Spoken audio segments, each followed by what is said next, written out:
Ready. महोदय, बच्चों को जो ज्ञान प्राप्त हो वह अनुभव से प्राप्त हो, ना कि केवल स्मरण शक्ति पर आश्रित रहकर रटाई द्वारा।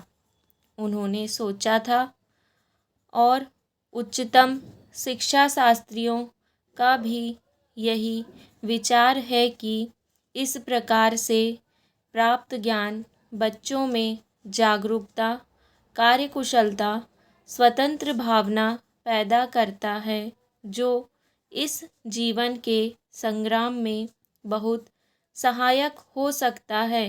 दूसरा मौलिक विचार उनका यह था कि इस प्रकार की शिक्षा इस देश के लिए अनुकूल ही नहीं बल्कि अनिवार्य है।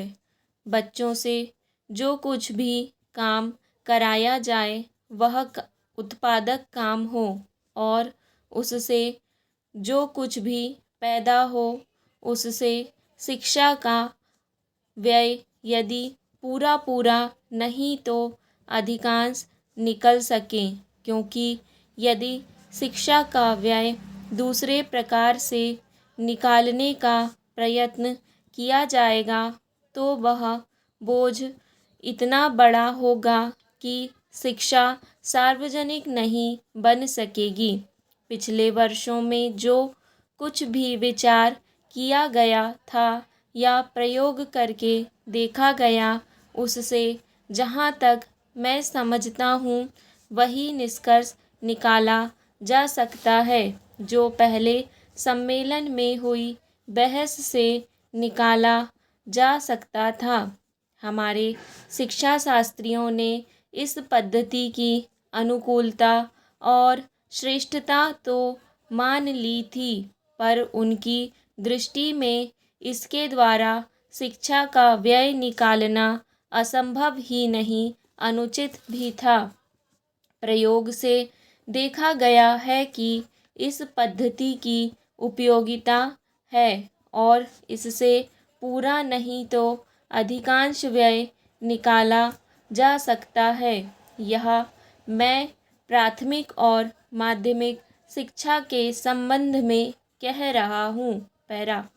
उच्च कोटि की शिक्षा के संबंध में अभी प्रयोग नहीं के बराबर हुआ है, इसलिए उसके संबंध में अभी कुछ भी कहना संभव नहीं है।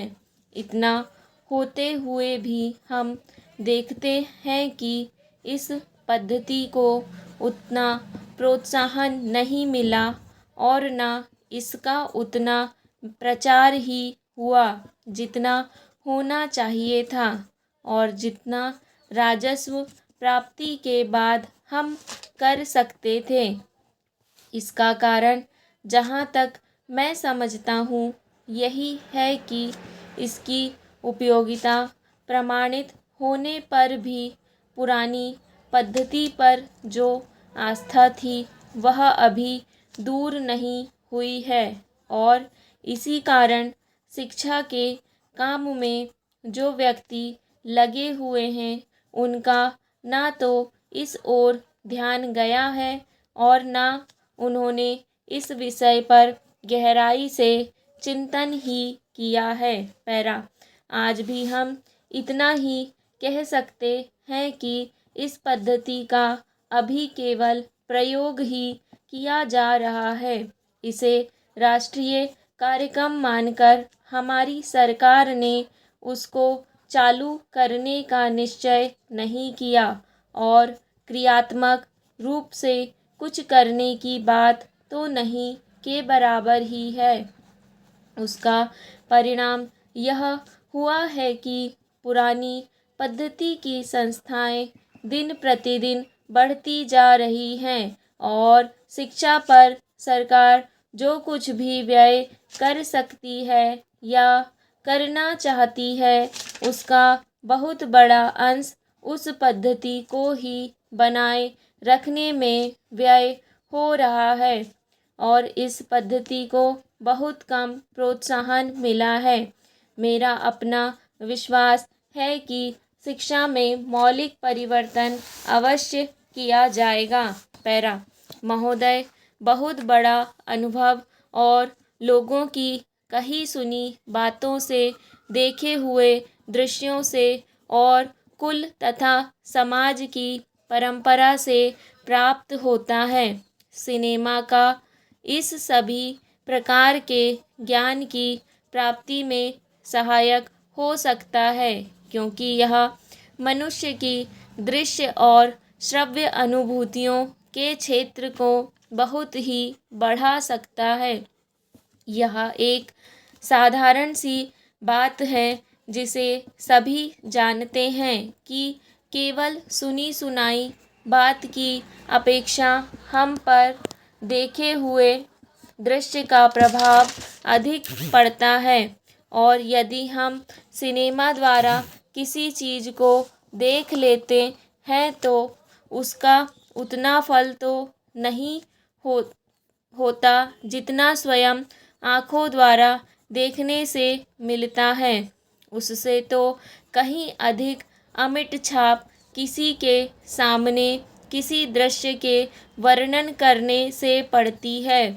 मन बहलाव के भी साधन कितने ही प्रकार के होते हैं। कुछ तो ऐसे हैं जो मन बहलाव के साथ साथ शिक्षाप्रद भी होते हैं, और इसके विपरीत बुरे संस्कारों का साधन बन जाते हैं। मैं स्वयं यह दावा नहीं कर सकता कि मैंने बहुत सी फिल्में देखी हैं। सच पूछिए तो मुझे बहुत कम फिल्में देखने का अवसर मिला है, पर मेरे पास जो खबरें पहुंचती हैं, बहुतेरे विश्वसनीय भाइयों और बहनों द्वारा जो शिकायतें पहुंचाई जाती हैं, उनसे मालूम होता है कि बहुतेरी फिल्में दूसरी कोटि की हैं, जो शिक्षा अथवा मन बहलाव का साधन न बनकर बुरी वासनाओं को जागृत करती हैं। विशेषकर युवकों के चरित्र पर बुरा प्रभाव डालती हैं। हो सकता है कि इस प्रकार की फिल्में अधिक लोकप्रिय होती हों, उनके द्वारा अधिक पैसे कमाए जा सकते हों।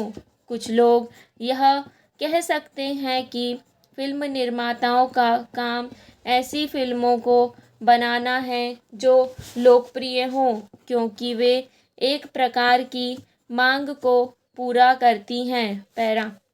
यह भी कहा जा सकता है कि फिल्मों का ध्येय मन बहलाव ही है। उसको तो तभी सफल मानना चाहिए जब फिल्में उन लोगों का मन बहला सकें जिन लोगों के लिए बनाई गई हों। ये सब बातें बहस के रूप में कही जा सकती हैं, पर मैं चाहूँगा कि कोई भी सिनेमा हो अथवा फिल्म के बनाने वाले हों, वे यदि अपना कर्तव्य समाज सेवा समझते हैं, और उन्हें ऐसा समझना भी चाहिए, तो उन सब के लिए ये सब बातें यदि अग्राह्य नहीं तो गौण अवश्य हैं, और उनका मुख्य उद्देश्य तो सेवा ही होना चाहिए। पैरा। सेवा तभी तक सेवा रहती है जब तक वह सेव्य का हित करे, ना कि उसे गिराए। इसलिए मैं चाहूँगा कि फिल्म बनाने वाले इस पर विचार करें कि उनका उद्देश्य क्या है। उद्देश्य सेवा ही होना चाहिए, और सेवा के साथ साथ यदि धनोपार्जन भी हो जाए तो निर्दोष है। यदि धनोपार्जन ही उद्देश्य हो और सेवा ना हो तो वह अग्राह्य होना चाहिए। यदि मनुष्य अपने स्वार्थवश कुछ ऐसा काम करता है जो उसके व्यक्तिगत लाभ के लिए तो ठीक हो, पर जिससे समाज को हानि पहुंचती हो, तो उसे रोकना पड़ता है। स्टॉप।